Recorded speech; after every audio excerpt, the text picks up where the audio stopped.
Ce FC Barcelone n'a plus rien à prouver en Espagne. Alors pourquoi Hansi Flick continue-t-il d'ajouter des pièces à une machine qui a déjà tout gagné? Parce que ce que le club catalan est en train de construire ne ressemble plus à une simple équipe championne. Ça ressemble à quelque chose de bien plus dangereux.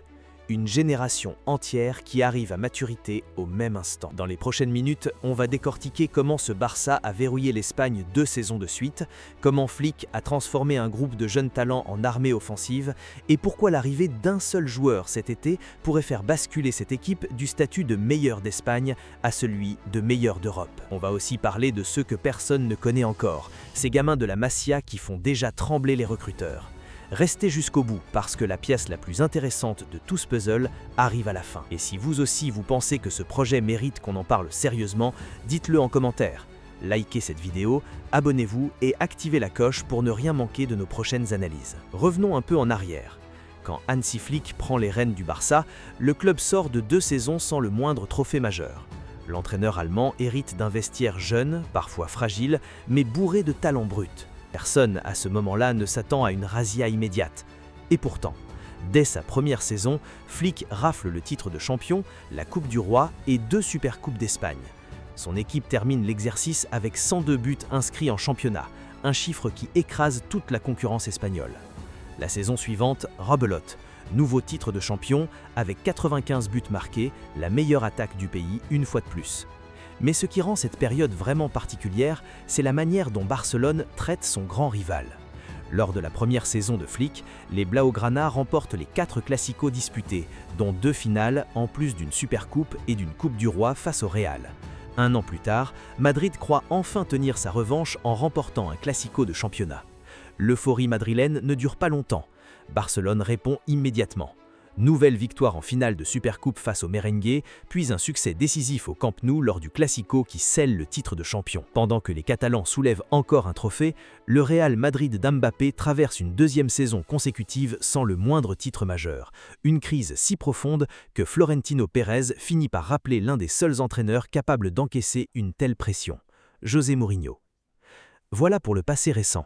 Maintenant, la question qui devrait vraiment vous inquiéter, si vous soutenez un autre club européen, est-ce que ce Barça a atteint son plafond? La réponse est non. Et ça, c'est probablement le détail le plus terrifiant de toute cette histoire. Regardons d'abord ce que Flick avait déjà entre les mains avant même de recruter qui que ce soit cet été. En défense centrale, il y a Pau Cubarsí, un gamin à peine sorti de l'adolescence, déjà champion du monde avec l'Espagne, déjà élu meilleur jeune joueur du tournoi. Sa progression a été si rapide qu'un défenseur expérimenté comme Ronald Araújo s'est retrouvé relégué derrière lui dans la hiérarchie. Et puis il y a Lamine Yamal, le joueur le plus jeune de l'histoire à avoir remporté un Euro et une Coupe du Monde, le plus jeune buteur jamais vu en demi-finale de Ligue des Champions, double vainqueur consécutif de la Coupe. Et malgré tout cela, on a l'impression qu'il n'a même pas encore commencé à montrer tout son potentiel. Au milieu, l'intelligence collective fait la différence. Pedri apporte la vision et le contrôle du tempo. Dani Olmo peut faire basculer un match d'une passe ou d'une frappe. Gavi, même s'il n'a pas totalement retrouvé son meilleur niveau physique, réinjecte de l'intensité et de l'agressivité dès qu'il entre sur le terrain. Il faut aussi parler d'Éric Garcia, sans doute l'un des joueurs les plus sous-estimés de tout l'effectif. Défenseur central, latéral, milieu défensif selon les besoins, c'est lui qui apporte cette polyvalence tranquille dont chaque grande équipe a besoin. Et puis il y a les soldats de l'ombre. Rafinha est devenu un capitaine dont l'intensité tire tout le monde vers le haut. Fermín López, désormais porteur du numéro 7, s'est imposé comme l'un des milieux les plus dangereux d'Europe dans les courses vers l'avant. Marc Bernal a le profil pour devenir, à terme, l'héritier naturel de Sergio Busquets. Gérard Martin, lui, est passé du statut de joueur contesté par les supporters à celui de pièce précieuse dans la structure défensive de Flick. Un effectif déjà complet, déjà champion. Et pourtant, à Barcelone, on a estimé que ce n'était toujours pas suffisant. Cet été, le club frappe fort sur les ailes. Anthony Gordon débarque après un mondial impressionnant avec l'Angleterre. Sa capacité à accélérer dans les espaces, son pressing et son travail défensif donnent enfin à Flick une alternative crédible à Rafinha sans perdre en intensité collective. Ensuite, Kaïm, percussion directe, accélération dévastatrice et surtout de l'efficacité pure. 12 buts et 11 passes décisives la saison passée. Un profil taillé pour déséquilibrer n'importe quelle défense organisée. Et derrière eux, un nom à retenir absolument, un jeune ailier de 18 ans à peine, imprévisible, explosif, sans la moindre peur du 1 contre 1. Il a déjà inscrit 2 buts marquants pendant la préparation estivale et il possède certaines des qualités qui rendent Lamine si dangereux, à la différence près qu'il attaque depuis le camp opposé. Il continuera peut-être son apprentissage à la Masia dans un premier temps, mais ne soyez pas surpris si Flick accélère les choses. Le club a aussi rapatrié un latéral polyvalent, actif offensivement, capable d'apporter le surnombre dans les couloirs comme dans l'axe. En seulement 16 apparitions en championnat, il a inscrit 2 buts et délivré 3 passes décisives. Mais les statistiques ne racontent qu'une partie de l'histoire. Sa vraie valeur est sa capacité à remonter le ballon depuis sa moitié de terrain, à combiner à l'intérieur du jeu, à chevaucher ou à passer en dedans selon la situation, devenant presque un milieu de terrain supplémentaire dès que son équipe a le ballon. Mais s'il y a un transfert qui change vraiment la donne, c'est celui-là. Rodri.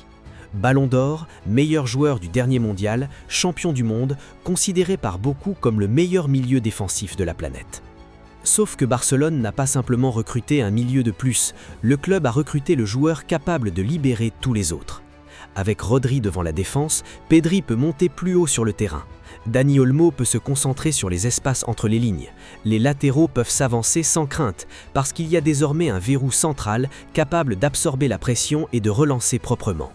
Essayez pour voir d'aller chercher le ballon dans un entrejeu composé de Rodri, Pedri, Olmo, Bernal et Gavi. Bonne chance. Et le plus effrayant dans tout ça, ce n'est même pas les joueurs que Barcelone a achetés cet été, c'est ceux que le club n'a pas eu besoin d'acheter, parce que la Masia continue, encore et toujours, de produire. À seulement 16 ans, un certain Brima Touré fait déjà tourner les têtes à l'entraînement. Sa combinaison de puissance physique et de qualité technique le fait paraître anormalement mature pour son âge. Peu de joueurs formés au club depuis Lamine Yamal ont généré un tel niveau d'attente. Il y a aussi ce jeune défenseur polyvalent qu'on compare déjà à Philippe Lahm pour son intelligence de jeu. Ce défenseur central de 21 ans qui possède déjà la puissance et la vitesse nécessaires pour rivaliser au niveau senior tout en conservant les qualités de relance exigées par le club. Mais l'histoire la plus fascinante reste peut-être celle de ce jeune attaquant surnommé le pharaon égyptien. Dans la surface, ce gamin semble avoir un radar intégré. Des centres qui paraissent injouables finissent mystérieusement sur sa tête ou son pied à l'endroit exact où le ballon retombe. Son anticipation, ses appels de balles, son instinct devant le but en font l'un des prospects offensifs les plus intrigants du club. Barcelone cherche peut-être son prochain grand numéro 9 depuis des années. Et si la réponse était déjà là, en train de grandir sous ses yeux? Regardez cet effectif dans son ensemble.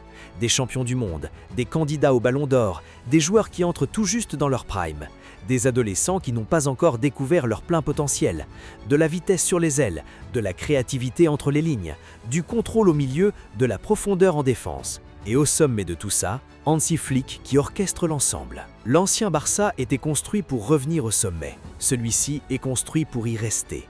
Et maintenant que l'Espagne est conquise, il ne restait qu'une obsession, la 6e Ligue des Champions. Vous pensez que cette équipe n'est pas encore prête pour ça? Regardez de plus près. Parce que dans son histoire, Barcelone n'a jamais simplement gagné des trophées. Le club a redéfini la manière dont on comprend le football. Et si le projet de Flick continue de progresser à cette vitesse, ce Barça pourrait bien rejoindre cette conversation-là. Car à chaque fois que Barcelone a construit quelque chose d'historique, la formule était étrangement toujours la même. Un joueur exceptionnel formé au club, du talent mondial autour de lui, un milieu capable de contrôler le rythme du match et une idée offensive assez audacieuse pour submerger l'adversaire. Cette formule, on l'a vue la première fois avec le fameux Dream Team de Johan Cruyff, à la toute fin des années 80.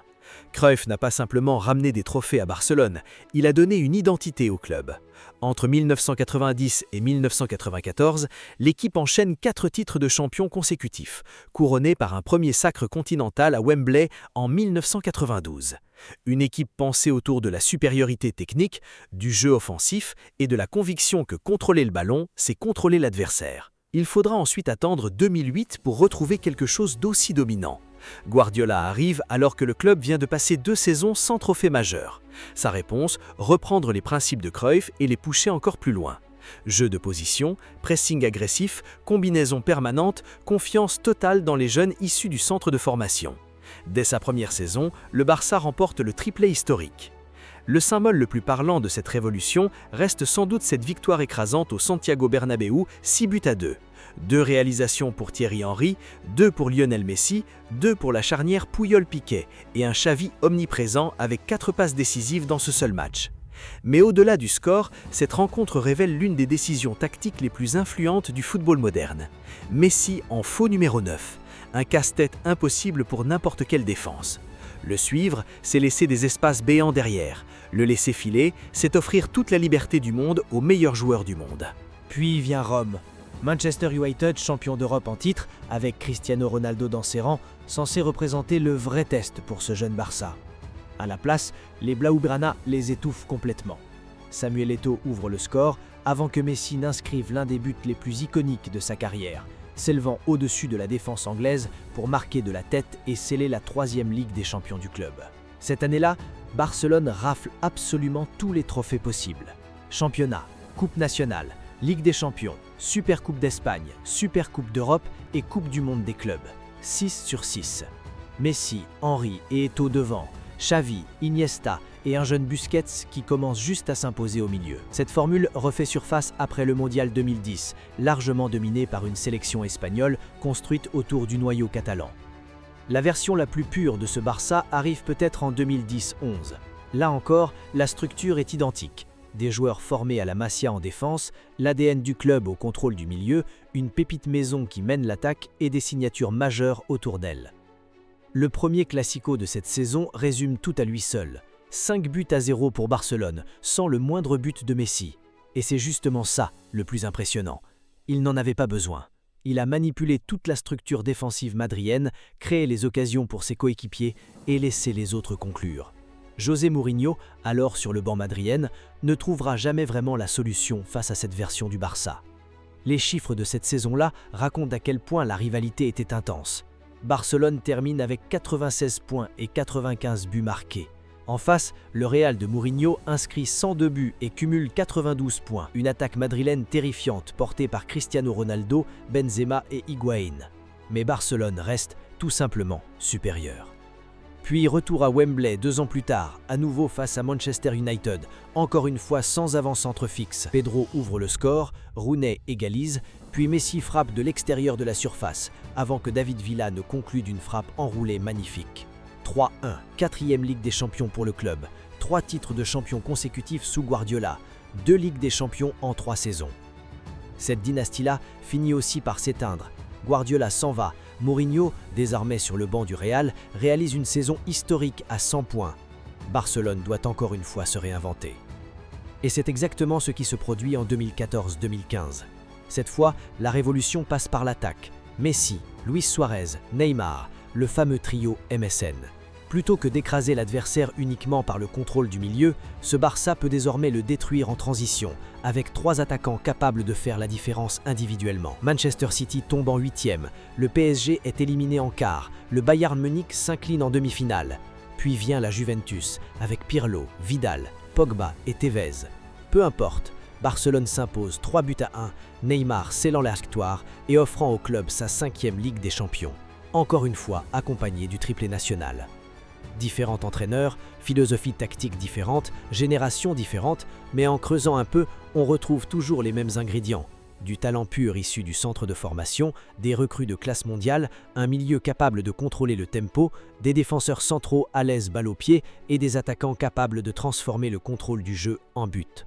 Depuis cette équipe de 2015, Barcelone a eu de très grands joueurs, remporté des trophées importants, vécu des saisons individuelles extraordinaires, mais le club n'avait plus construit une équipe aussi complète que ses générations historiques, jusqu'à peut-être aujourd'hui. Alors, qu'est-ce qui rapproche vraiment ce Barça actuel des plus grandes équipes de Guardiola ou de Luis Enrique? Tout commence par un ingrédient que presque chaque équipe historique du club a possédé, un attaquant magique sorti tout droit de la Masia.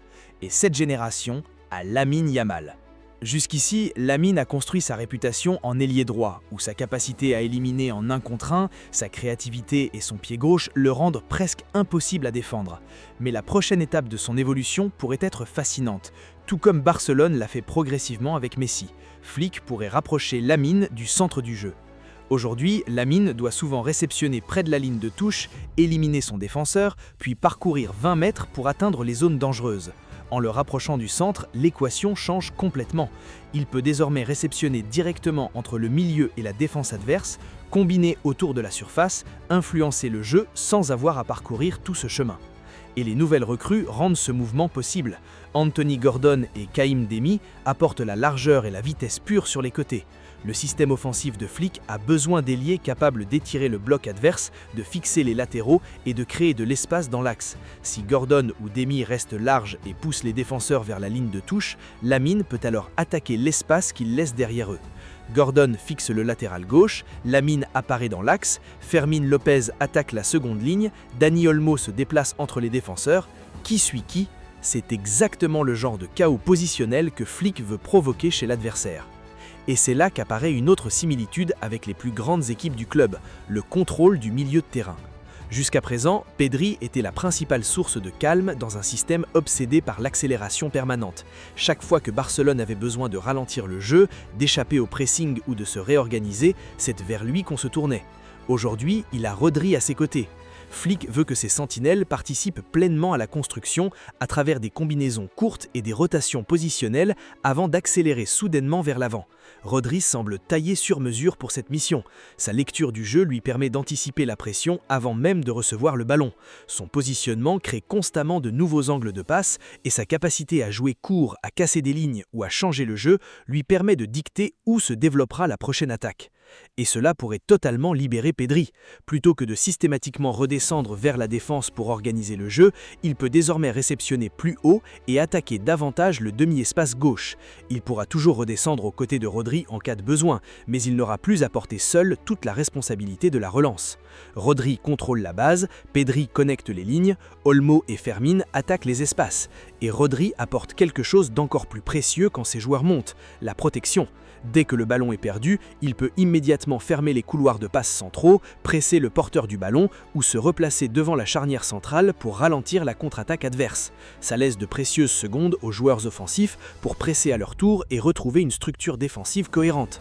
Et ça ne freine absolument pas le développement de Marc Bernal, bien au contraire. Jouer aux côtés d'un des meilleurs milieux défensifs de sa génération et apprendre directement à son contact pourrait accélérer sa compréhension du rythme, du placement et de l'anticipation défensive. Barcelone n'a pas besoin que Bernal devienne Rodri tout de suite. Le club a enfin le luxe de le laisser devenir, tranquillement, Marc Bernal. Il faut aussi parler des latéraux. Ce joueur rapatrié cet été offre à Flick une arme tactique supplémentaire parce qu'il n'a pas besoin de se comporter comme un latéral classique. Il peut chevaucher pour créer de la largeur, se déplacer dans le demi-espace, combiner avec le milieu offensif ou carrément venir jouer à l'intérieur du jeu. Ce genre de mouvement peut créer une supériorité numérique autour du ballon et ouvrir les couloirs intérieurs entre un défenseur central et un latéral adverse. Ce qui nous amène au plus grand pari tactique de Barcelone cette saison, la ligne défensive extrêmement haute. Le système de Flick demande un énorme courage à ses défenseurs centraux. L'équipe pousse ses lignes vers l'avant, compresse le terrain et laisse d'immenses espaces dans son dos. Un seul mauvais timing collectif et un attaquant adverse se retrouve seul au but. Mais regardez les options dont dispose Flick. Cubarsí, Eric Garcia, Jules Koundé, Gérard Martin et le jeune défenseur physique venu de la formation. Cubarsí possède déjà une anticipation et une relance hors norme pour son âge. Eric Garcia apporte une flexibilité tactique précieuse, capable d'évoluer dans l'axe, au poste de latéral droit, voire au milieu. Le jeune défenseur formé au club ajoute encore un profil athlétique et technique à cette équation. Alors Barcelone a-t-il vraiment besoin d'un nouveau défenseur central ? Pas forcément, surtout parce que Rodri change complètement la manière dont l'équipe défend. Parfois, la meilleure façon de protéger sa défense, c'est tout simplement de ne jamais laisser le ballon à l'adversaire. Et on arrive enfin à la partie la plus excitante de tout ce projet, les prochaines pépites. Pensez à ce qu'apportait structurellement un vrai numéro 9 comme Lewandowski à Flick. Un joueur capable d'occuper les défenseurs centraux, d'attaquer les centres, d'être constamment présent dans les zones de finition. Le jeune attaquant surnommé le pharaon égyptien possède déjà certains de ces éléments. Ce n'est pas un faux numéro 9 qui passe son temps à décrocher vers le milieu. Son terrain de jeu naturel, c'est la surface de réparation.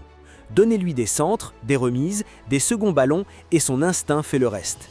Il attaque les espaces avec agressivité, anticipe les trajectoires et possède la présence aérienne qui en ferait une arme complètement différente au milieu des attaquants techniques et plus petits du club.